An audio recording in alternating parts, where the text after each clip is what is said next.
Alors, on est de retour de la pause et maintenant qu'on a terminé de parler de l'anatomie, des problématiques urogynécologiques, on est prête à parler plus en détail des traitements conservateurs. Un des traitements conservateurs les plus importants, c'est les exercices du plancher pelvien. Alors, les exercices du plancher pelvien sont efficaces, ont été démontrés comme étant efficaces pour traiter l'incontinence urinaire, pour traiter aussi les descentes d'organes légères, mais récemment, on a montré également que ces exercices du plancher pelvien-là, de par leur effet sur la vascularisation, avaient un impact aussi sur le syndrome génito-urinaire de la ménopause. Donc, sur les inconforts, sécheresses et douleurs là, reliées à la ménopause. Alors, ça vaut la peine d'en apprendre un petit peu plus sur ces exercices-là. Donc, première étape, il s'agit de bien identifier le muscle. Alors, le muscle du plancher pelvien, il n'est pas facile à identifier. Il faut le faire comme il faut. Si je compare, par exemple, au biceps. Alors, le biceps, c'est facile, vous savez où il est. Vous voulez vous entraîner le biceps, bien, vous le voyez, il gonfle. Quand vous le contractez, il relâche. On est sûr de travailler le bon muscle. Pour le plancher pelvien, c'est un petit peu plus difficile parce qu'il est à l'interne. Alors, on a vu, hein, il s'attache au pubis et à l'arrière au coccyx. Quand il se contracte, il vient remonter vers l'intérieur du corps, puis écraser tous les orifices vers l'avant, vers le pubis. Alors, comment s'assurer de faire un bon mouvement? On va prendre une position dans laquelle on va mieux le sentir. Donc, vous allez être assis sur une chaise, vous penchez légèrement vers l'avant et là, vous allez plus sentir là, votre périnée en contact avec la chaise. Dans cette position-là, vous allez faire le mouvement de contraction du muscle du plancher pelvien. La meilleure consigne pour ça, c'est de penser à retenir, comme je vous ai dit tout à l'heure, les urines et les gaz, ce qui va faire en sorte là, que le muscle va remonter vers l'intérieur du corps et vers l'avant pour écraser hein, tous ces orifices-là et prévenir l'incontinence urinaire, l'incontinence anale, mais aussi bien supporter les organes. Donc, c'est tout simple. Vous pouvez le pratiquer à la maison dans cette position-là jusqu'à temps que vous sentiez bien ce mouvement-là. Si vous avez de la difficulté, une autre suggestion serait d'aller sur votre lit, donc en position allongée, de mettre votre main au niveau de votre périnée et de sentir cette pression-là qui va se dégager quand vous allez contracter. OK? Donc, le muscle va vers l'intérieur, donc vous allez sentir qu'il y a moins de pression sur votre main. Ce qu'on voudrait surtout pas, c'est que vous fassiez le mouvement contraire. Le mouvement contraire, c'est quoi? C'est quand on va à la selle, par exemple, on pousse, donc on relâche le muscle. Et si on répète ce mouvement-là de pousser vers l'extérieur et avec votre main au niveau de votre périnée, en étant assis aussi sur votre chaise, vous le sentiriez très bien. Ce mouvement-là, il faut faire attention de ne pas le répéter parce que vous allez vous affaiblir au lieu de renforcer votre muscle. Donc, très important, identifier dans un premier temps la bonne contraction du plancher pelvien. Dans une deuxième étape, on va renforcer ce muscle-là qu'on a bien identifié. Donc, pour renforcer, on va le faire de façon progressive pendant 12 semaines et on va le faire avec 4 exercices. Pourquoi 4 exercices? Nos travaux de recherche ont montré qu'il y avait des lacunes au niveau de la fonction musculaire du plancher pelvien des femmes qui ont ces dysfonctions-là. Donc, on va aller travailler spécifiquement sur ces lacunes-là. Pourquoi 12 semaines? Simplement parce que 12 semaines, c'est le temps que ça prend pour bien renforcer, bien améliorer la fonction musculaire de différents muscles, en fait. Et le meilleur exemple, c'est quand on va au gym. On ne peut pas y aller 2, 3 fois, puis on a un gros changement. Il faut y aller à répétition, puis on a besoin d'environ 3 mois pour voir des résultats concrets. Alors, je vais vous expliquer maintenant les différents 4 exercices, mais non avant. Ah oui, j'oubliais, le renforcement progressif, ben, il va se faire en utilisant ces mêmes 4 exercices-là, mais en les faisant à chaque mois dans une nouvelle position. Pourquoi? C'est que ça va nous permettre vraiment de se renforcer et d'augmenter la difficulté. Donc, de coucher, une position qui n'est pas antigravitaire, vers la position assise et éventuellement la position debout, qui est une position dans laquelle, là, franchement, c'est vraiment la position dans laquelle il y a plus de fuite urinaire. Donc, il faut être bonne aussi dans cette position-là. Alors, je vous parle des 4 exercices. Le premier, c'est l'exercice de force. Alors, on va lire ensemble les consignes, puis ensuite, on va en faire un. Donc, inspirez, puis expirez lentement par la bouche. Ensuite, contractez les muscles du plancher pelvien aussi fort que possible, comme pour retenir les urines, les gaz, et aspirer le plancher pelvien vers l'intérieur, comme on a dit tout à l'heure. Alors, je voudrais porter votre attention sur le aussi fort que possible. Parce que c'est bien important de faire une contraction qui est maximale si on veut faire un renforcement. Une contraction, comme par exemple encore avec mon biceps, si je fais ça toute la journée, ben, je vais peut-être avoir mal au bras, mais je n'aurai pas renforcé mon biceps. Il s'agit vraiment de travailler le plus fort possible et ça, c'est important. Maintenez la contraction pendant 6 secondes. Donc, on va contracter, on va le maintenir 6 secondes, contraction maximale, et on va compter lentement jusqu'à 6. Et ça, on fait ça pour éviter d'arrêter de respirer, de bloquer notre respiration. Donc, on dit respirez pendant que vous comptez à haute voix, mais ne relâchez pas la contraction. Et ça va être un défi au début. Ça va être un défi parce que de faire 2 choses en même temps, quand on ne connaît pas trop l'exercice, bien, ça va nous demander beaucoup d'efforts. Mais vous allez voir que plus vous allez le pratiquer, ça va être possible. Après la contraction de 6 secondes en respirant, on va relâcher le plancher pelvien pendant 12 secondes. Et pour s'assurer d'avoir un bon effet, on va faire 3 séries de 6 contractions-relaxations pour un total de 18 combinaisons là, de cet effort-là. On va prendre également 1 minute de repos entre chaque série. Donc, après 6 contractions, on va prendre un repos d'1 minute et on va répéter 2 autres séries comme ça. Alors, c'est une formule qui nous permet de bien renforcer notre muscle. Alors, si vous voulez, on va faire une contraction ensemble pour que vous compreniez bien le mouvement. Donc, j'inspire, j'expire et je contracte mon plancher pelvien aussi fort que possible. Je pense à retenir les urines et les gaz et je tiens pour 6 secondes. 1, 2, 3, 4, 5, 6. Je relâche pour 12.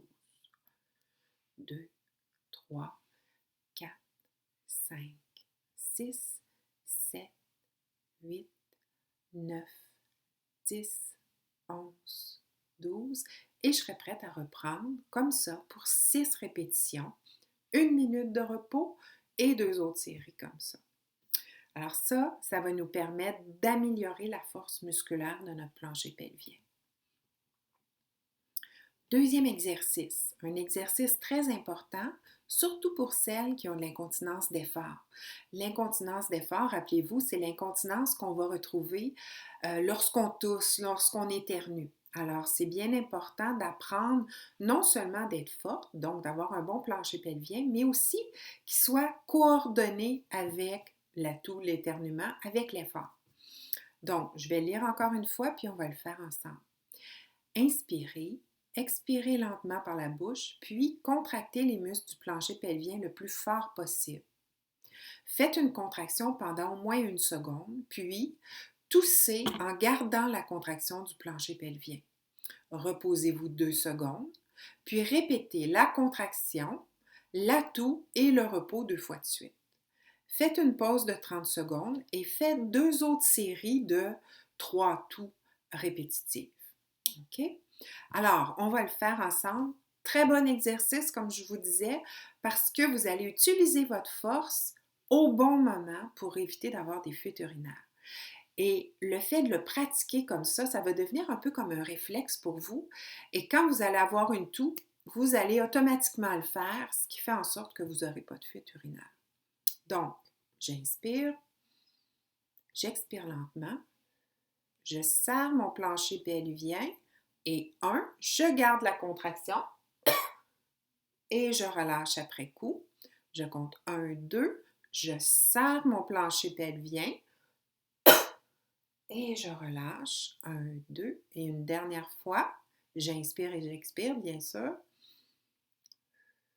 Je serre mon plancher pelvien et je relâche. On prend une pause de 30 secondes et on le referait 2 autres séries pour 9 contractions et tout ensemble, en combinaison.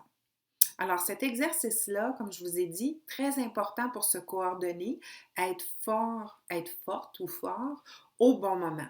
Maintenant, cet exercice-là peut être fait à répétition, bien sûr, pour améliorer votre coordination, mais vous devriez dès maintenant le faire dans la journée quand vous avez des toux, des éternuements, pour essayer déjà de prendre cette habitude-là. Alors, cet exercice-là s'appelle le NAC et il est très utile, puis la littérature a également montré son efficacité pour l'incontinence d'effort. Troisième exercice maintenant, les contractions rapides. Alors, nos travaux de recherche ont montré que les femmes qui avaient des problématiques urogynécologiques avaient un mauvais contrôle de leurs muscles pelviens. Quand on leur demandait de serrer, relâcher le plancher pelvien rapidement, il y avait beaucoup de difficultés. Donc, cet exercice-là vise à améliorer cette fonction-là du plancher pelvien. Alors, encore une fois, je le lis, puis on va le faire ensemble. Donc, inspirez, puis lentement expirer par la bouche et contracter le plancher pelvien aussi fortement que possible et rapidement que possible, comme pour retenir les urines, les gaz. Maintenez la contraction pour 1 seconde. Relâchez le plancher pelvien pour 1 seconde. Faites 3 séries de 6 contractions relaxation rapides pour un total de 18 contractions rapides. Prenez 20 secondes de repos entre chacune des séries. Donc, cette fois-ci, beaucoup plus rapide comme exercice parce qu'on serre 1 seconde, on relâche 1 seconde. On va le faire ensemble. On va faire une série de ces exercices-là, donc on va en faire 6. Alors, on inspire, on expire, on serre. 1, on relâche. 2, on relâche. 3, on relâche. 4, on relâche. 5, on relâche. 6 et on relâche. Très bien. On prendrait 20 secondes de repos maintenant. Alors, c'est très important quand vous faites ces exercices-là, que ce soit le premier, le deuxième ou maintenant le troisième, d'essayer de concentrer toute votre énergie sur le plancher pelvien. Alors, je disais tout à l'heure de faire attention qu'il n'y ait pas trop d'activité au niveau des fesses, au niveau de l'intérieur des cuisses, au niveau des abdominaux et même au niveau du visage. Hein? Si vous serrez puis vous fermez les yeux ou en tout cas vous levez les épaules, bien, votre énergie est dissipée puis vous n'en mettez pas autant au niveau de votre plancher pelvien. Alors, un autre petit truc, c'est que cet exercice-là a tendance à être très efficace pour nous aider à penser à autre chose quand on a une envie pressante. Donc, celles qui ont de l'urgenturie ou de l'incontinence avec l'urgence, vous vous rappelez la clé dans la porte, ben, quand ça nous arrive, on a une envie pressante, ben, de se tenir bien droite et de inspirer, expirer, serrer 8 fois, ben, ça va aider notre envie pressante à l'être moins et ça va nous permettre tranquillement après ça de pouvoir se rendre aux toilettes. Donc, très bon exercice à utiliser dès maintenant. Dernier exercice, le 4e exercice, est un exercice d'endurance. Alors, on a vu qu'il y avait des problèmes de force, de coordination, de rapidité, mais également les femmes qui ont de l'incontinence urinaire, des centres d'organes, vont avoir aussi un petit peu plus de difficultés dans les exercices d'endurance. Alors, je vous en propose un aujourd'hui. Je vais le lire, puis on va le faire ensemble. Inspirez, puis expirez lentement par la bouche et contractez légèrement les muscles du plancher pelvien pendant 6 secondes. Quand je dis légèrement, c'est qu'on fait juste un petit début de contraction qu'on maintient, mais on ne serre pas à notre maximum. Ensuite, contracter le plus fort possible, donc maximalement pour 6 secondes, sans relâcher la contraction du départ. Donc, on part d'une contraction qui est modérée. C'est comme si on avait remonté un peu notre plancher pelvien. On le remonte encore plus pour 6 secondes. Puis, on redescend, mais pas complètement pour 6 secondes. Et finalement, on va relâcher complètement pour 18 secondes. On va essayer pendant tout ce temps-là de respirer normalement, de ne pas retenir notre souffle.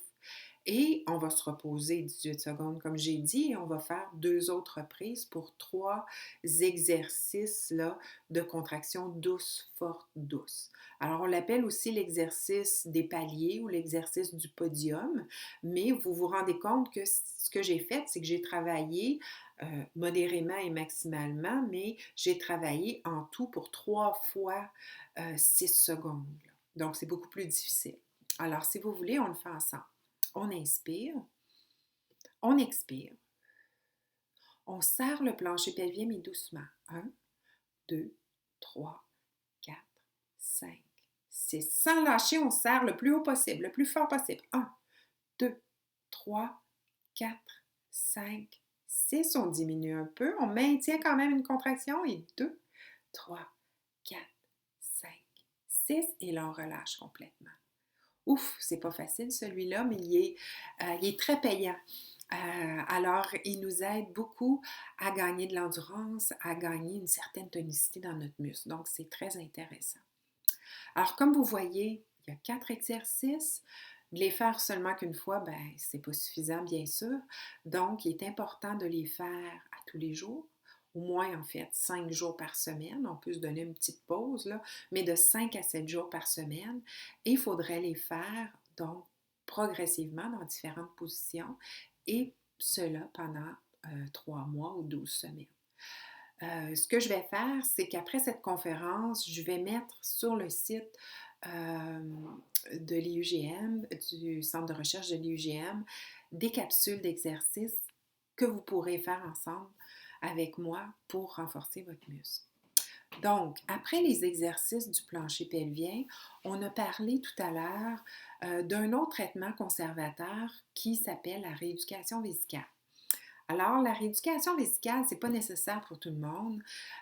Ça va toucher qui? Bien, la rééducation vésicale, ça va être pour celles qui ont des envies pressantes.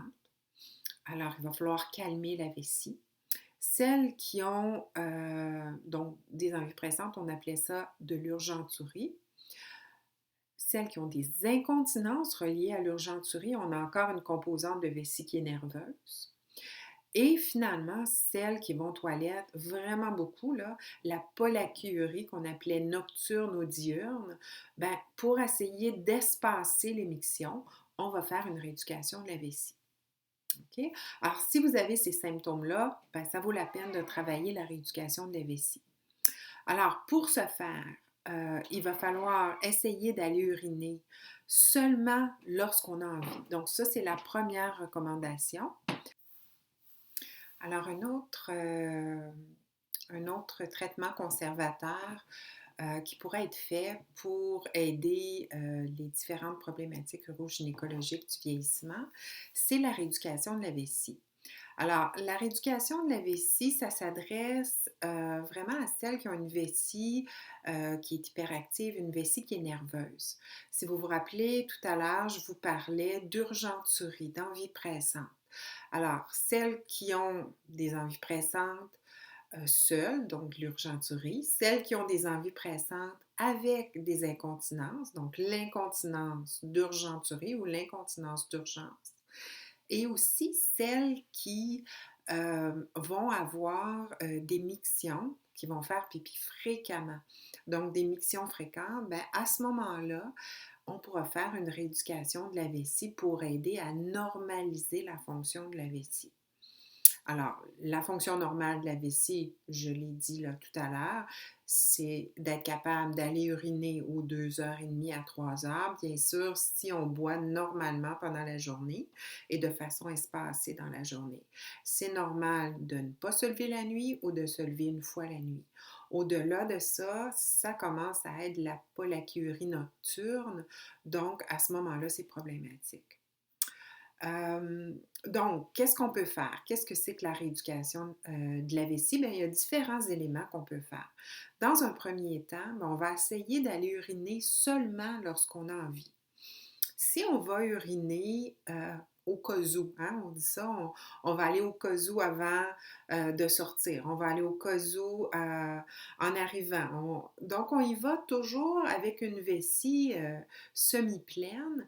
Ben, à ce moment-là, ça ne permet pas à la vessie, premièrement, de prendre plus de volume, de prendre de l'expansion, puis à ce moment-là, d'être capable de contenir une plus grande quantité d'urine. Mais une autre chose, c'est que ça aide pas le plancher pelvien à travailler.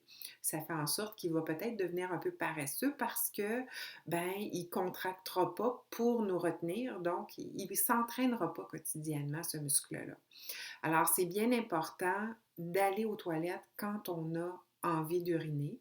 C'est bien sûr que si vous me dites, ben Chantal, je m'en vais à Québec, donc je vais faire un voyage en voiture assez loin ou je m'en vais faire l'épicerie, les toilettes sont pas super là-bas, j'aime mieux y aller avant. Oui, ça a du bon sens. Par contre, si vous le faites puis que c'est une mauvaise habitude puis que vous le faites pour presque rien, pour sortir, aller chercher la poste, quand vous n'avez pas vraiment envie puis que c'est à côté de la maison, ben à ce moment-là, ce ne sont pas des bonnes habitudes. Il faut essayer là, d'y aller seulement lorsqu'on a envie. Une chose. Deuxièmement, prenez le temps de bien vous asseoir et de vider votre vessie afin que celle-ci soit complètement vidangée. Alors ça, c'est important parce qu'on a dit qu'avec l'âge, avec le vieillissement, avec les grossesses, il se peut que les organes, avec le temps, on a dit là, que les organes pouvaient être un petit peu plus descendus. On pouvait avoir un petit début de descente d'organes. Donc, imaginez votre vessie. Si elle est un petit peu basculée comme ça vers l'arrière, vers le vagin, ben elle se remplit d'urine et là, vous allez uriner. Ben, toute cette partie-là, quand vous êtes à la toilette, va se vidanger par votre urètre. Mais s'il y a une petite descente de vessie, ben, ça se pourrait qu'il y ait comme un genre de petit coude qui soit formé et que cette partie-là de la vessie ne se vide pas bien. Donc, c'est pour ça que je vous dis de vous asseoir bien droit. Puis vous pouvez vous balancer un petit peu vers l'avant parce que si vous vous balancez, cette espèce de petit coude-là, vous allez le repositionner. Puis à ce moment-là, ça va bien se vider. Pas pousser, ne poussez pas. Et bercez-vous, ben bercez-vous, ça veut dire vous avancez vers l'avant. Pas pousser, pourquoi? C'est que disons que ma vessie est un peu basculée à l'arrière, un peu prolapsée ou descendue, ben à ce moment-là, si je pousse, hein, comme pour aller à la selle, ben c'est certain que je vais pousser puis ça va juste augmenter la problématique. Donc, ne poussez pas, assurez-vous plutôt là, de penser avoir bien vidé. Puis si vous n'êtes pas sûr de bien avoir vidé, faites juste vous balancer avant-arrière quelquefois. Essayez de vous retenir de 1 à 15 minutes avant d'aller aux toilettes en contractant vos muscles. Donc, on a dit que si on y allait très fréquemment, il fallait dans un premier temps s'assurer est-ce qu'on a vraiment envie. Et on peut essayer de s'entraîner un petit peu lorsqu'on aura les muscles un peu plus forts, de dire, OK, j'ai envie, mais je vais essayer de ne pas y aller tout de suite, de me donner jusqu'à un 15 minutes avant d'y aller. Comment je peux faire ça? Ben, je peux faire les contractions rapides. Vous vous rappelez tout à l'heure, les 8 contractions rapides. Ben, à ce moment-là, ça va m'aider à calmer mon besoin d'uriner et je vais pouvoir reporter ma visite à la salle de bain.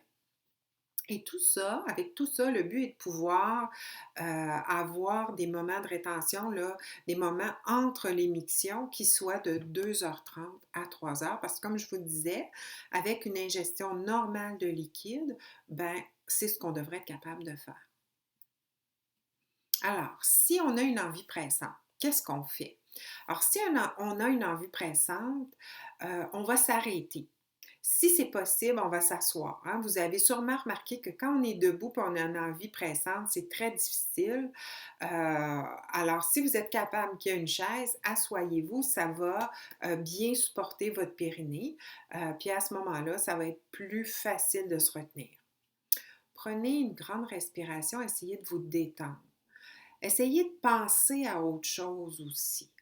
Euh, Parce que vous allez me dire que, et il y a plusieurs patientes qui disent ça, c'est que c'est bizarre, c'est vraiment quand je reviens à la maison, avant ça, j'ai pas envie, mais je reviens à la maison, puis là, soit que je prends les clés, hein, quand on parle des clés là, de la porte, et j'ouvre la porte, et là, mon envie devient très, très, très pressante.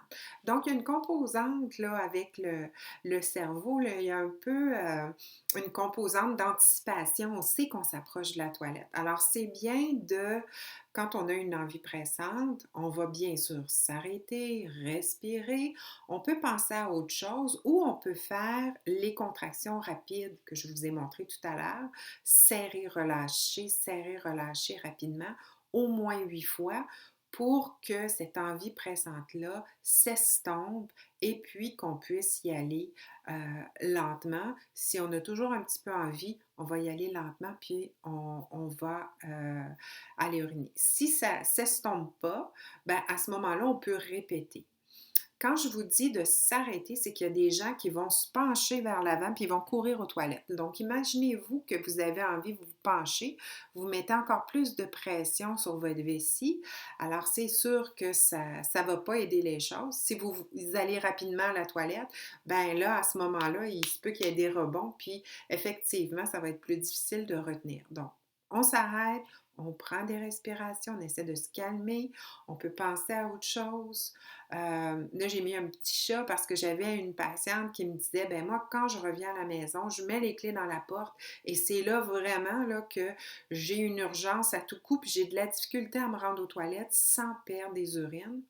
Et puis moi, je lui avais dit de penser à autre chose, puis c'est elle qui m'a dit, ben Chantal, ce que je fais, c'est que je pense à mon petit chat. Je me demande, bon, est-ce que mon petit chat m'attend? Est-ce qu'il est de l'autre côté de la porte? Est-ce qu'il va avoir faim? Et tout ça faisait en sorte qu'elle pensait à autre chose, donc elle anticipait pas le fait qu'elle arrivait près de la toilette et son envie, ben, se dissipait tout simplement, puis elle pouvait tranquillement se rendre à la toilette. Donc, c'est pour ça l'image du petit chat.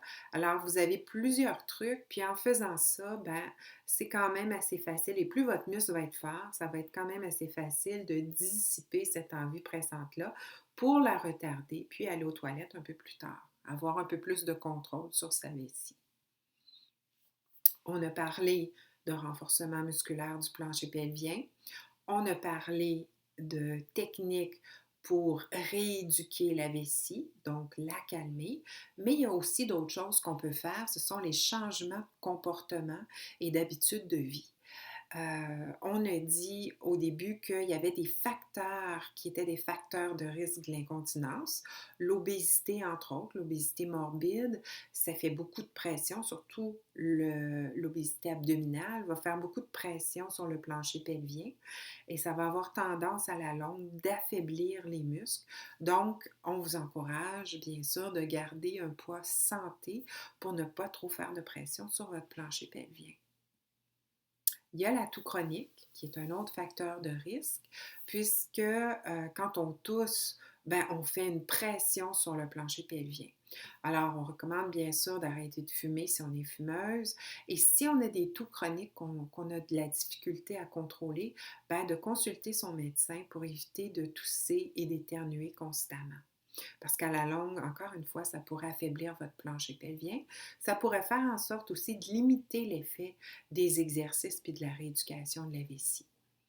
La constipation, c'est un autre élément qui est un facteur de risque de l'incontinence. Pourquoi? Bien, quand on est constipé, on a tendance à pousser sur le plancher pelvien, donc l'affaiblir encore une fois. Alors, il faut essayer d'éviter la constipation. Comment on va faire ça? Bien, on va essayer de manger plus de fibres, donc des céréales à grains entiers. Les kiwis aussi ont un effet intéressant, là, aident à dissiper développer la constipation, les pruneaux, bien sûr, qu'on connaît. Mais si on augmente les fibres, il faut s'assurer de boire suffisamment parce que si on ne boit pas suffisamment, ben, les fibres peuvent nous constiper davantage. Et finalement, ben, bouger. Alors, le fait de bouger, de marcher ou de faire des massages après les repas, ben, ça va faciliter notre transit, hein, encourager là, notre transit intestinal. Puis, en l'activant comme ça, ben, ça va nous aider à ne pas être constipé.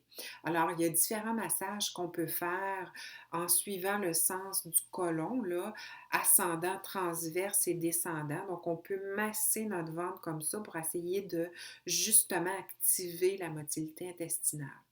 Et bien sûr, on évite de pousser quand on évacue. Puis ça, pour éviter de pousser, on peut s'organiser pour se positionner un petit peu plus vers l'avant, relever nos genoux et nos hanches avec un petit tabouret, par exemple, pour être dans une position qui est plus favorable là, à évacuer les selles.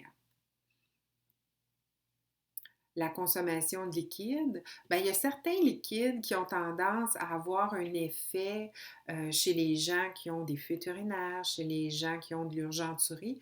Donc, il y a un effet d'irritation au niveau de la vessie qui pourrait augmenter davantage les urgenturies ou les mictions fréquentes, donc les pollakiuries. Alors, il va falloir faire attention aux liquides qui contiennent de la caféine. Donc, le café, le thé, le Coca-Cola. C'est certain que l'alcool aussi va avoir tendance à produire plus d'urine. Les aliments acides, les mets épicés peuvent aussi augmenter les envies pressantes. Et je dis peuvent parce que les évidences sont moins solides pour ces aliments-là. On va par contre recommander de privilégier plutôt des liquides qui vont être beaucoup plus doux, comme par exemple le lait chaud, le jus de canneberge qui est très bon hein, d'ailleurs pour les infections urinaires, l'eau citronnée, les soupes. Donc, il faut pas ne pas boire quand on a de l'incontinence. D'ailleurs, il faut bien s'hydrater parce qu'une urine qui est plus concentrée va nous donner davantage d'envie pressante. Donc, il faut bien s'hydrater, 1 litre à 1,5 litre de liquide par jour, mais choisir nos liquides pour pas que ce soit des liquides qui soient trop irritants pour la vessie. Puis finalement, si vous avez tendance à vous lever plusieurs fois la nuit, donc de faire de la pollakiurie nocturne, puis que ça vous réveille, puis que le lendemain matin, là, vous n'êtes pas trop en forme parce que vous êtes trop levé, ben, regardez vos jambes le soir. Hein. Plusieurs personnes en vieillissant vont avoir les jambes lourdes, vont avoir un petit peu d'édème au niveau des membres inférieurs, des pieds, des chevilles. Alors, si c'est votre cas, ben, en soirée, en après-midi, en soirée, relevez vos jambes. Donc, allongez-vous, relevez vos jambes pour essayer de drainer un petit peu cette enflure-là ou porter des bas supports pour vous permettre d'éviter d'avoir cette accumulation-là qui va faire en sorte que vous allez vous lever la nuit pour éliminer. Donc, ça, c'est un petit truc qui est assez efficace pour celles, bien sûr, qui ont les jambes lourdes, qui ont des édèmes au niveau des chevilles et des pieds en soirée. Alors, pour celles qui ont des symptômes du syndrome génito-urinaire de la ménopause, hein, on a parlé d'inconfort, de douleur au niveau vaginal qui était secondaire là, aux changements hormonaux de la ménopause. Ben, il y a des choses aussi que vous pouvez faire, des choses toutes simples qui pourront vous aider. Dans un premier temps, utilisez des savons doux et non parfumés qui entrent en contact avec la région vulvaire quand vous vous lavez. Alors, c'est une région fragile, bien sûr, donc on va utiliser des savons qui sont doux et non parfumés. Utilisez du papier de toilette blanc, du papier de toilette qui n'est pas parfumé, non recyclé pour éviter les produits chimiques. tapoter la région de la vulve pour la sécher. On va essayer de ne pas frotter pour, encore une fois, éviter d'irriter la région. Si vous avez des activités sexuelles, utilisez des lubrifiants à base d'eau, encore une fois, non parfumés, étant donné que c'est une région qui est fragile. Pour la lessive, puis les vêtements, ben, on va essayer de la même façon de se protéger en utilisant des détergents non parfumés, doux, autant pour les sous-vêtements que tout autre type de matériel de vêtements qui vont entrer en contact plus direct avec la région du périnée. Alors, par exemple, le maillot de bain. On va porter des sous-vêtements blancs, autant que possible en coton. Alors, ces tissus-là, le coton, c'est un tissu qui généralement va être moins irritant. On va éviter de porter des collants serrés, des bas qui montent. On va plutôt favoriser les bas qui montent jusqu'aux cuisses ou aux genoux pour éviter, encore une fois, qu'il y ait trop de pression sur cette région sensible-là. Et finalement, on va enlever rapidement tout vêtement mouillé, comme les maillots de bain, les maillots d'exercice, pour éviter d'irriter cette région-là. Donc, en conclusion, on a parlé dans cette conférence des problématiques féminines et du vieillissement. Je vous ai parlé de l'anatomie, bien sûr, des problématiques les plus prévalentes, mais je vous ai surtout dit qu'il y avait des choses qu'on peut faire. Ce sont les traitements conservateurs. Dans un premier temps, les muscles du plancher pelvien, les exercices pour ces muscles-là. Première chose importante, identifier les muscles à travailler et pratiquer intensivement ces exercices-là pendant au moins 12 semaines. Une rééducation de la vessie qui va également pouvoir être faite en accompagnement pour rééduquer certaines problématiques urinaires et de prendre de bonnes habitudes de vie au niveau du poids, de la toux, de l'alimentation, constipation, hygiène, encore une fois pour réduire ces problématiques du vieillissement.